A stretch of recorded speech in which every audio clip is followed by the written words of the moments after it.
Have you ever been in a situation that was so difficult you could not even see the light at the end of the tunnel? Well, I think this week's story teaches you how to find the light at the end of every tunnel.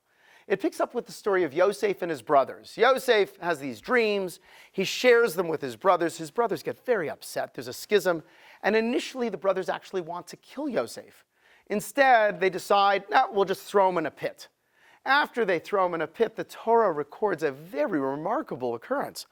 It says they sat down to eat food. These are the brothers. They're really okay with getting rid of Yosef. They raised their eyes and they saw, and behold, a caravan of Ishmaelites was coming from Gilad. Their camels were bearing spices, balsam and lotus, on their way to bring them down to Egypt. Judah said to his brothers, what are we going to gain if we kill our brother and cover up the blood? Let us sell him to the Ishmaelites. You get it? Judah at the end says, let's just sell him as a slave. Why should we be responsible for his death? Okay, that's the end of the story. Powerful message coming up. The Torah is telling us that this caravan was carrying spices. What do we care? Well, Rashi, the 11th century commentator from France, explained that really this is a reward for the righteous, Yosef being the righteous in this case, that normally these caravans would carry things like kerosene and foul-smelling things, other fuels and other things.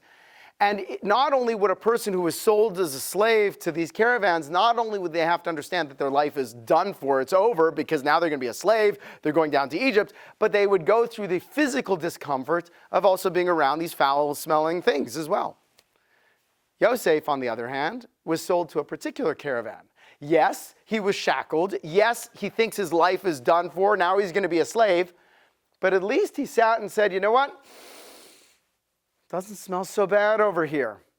See, that was a sign of encouragement for Yosef. That was God's string of kindness that he was saying, Yosef, it's not over. You are still a recipient of my goodness. And I think that is the message we've got to pull out from this. We have to know that sometimes life is really difficult, and we think, things cannot get worse.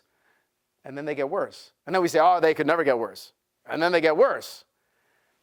But if we are in a difficult situation, and we can see the silver lining, not just because life has good in it and bad in it and just focus on the good, but because that silver lining we understand is a gift from God as a sign of encouragement. So then even when we are going through very difficult times, we can stop and say, thank you, God. I know you have not forsaken me.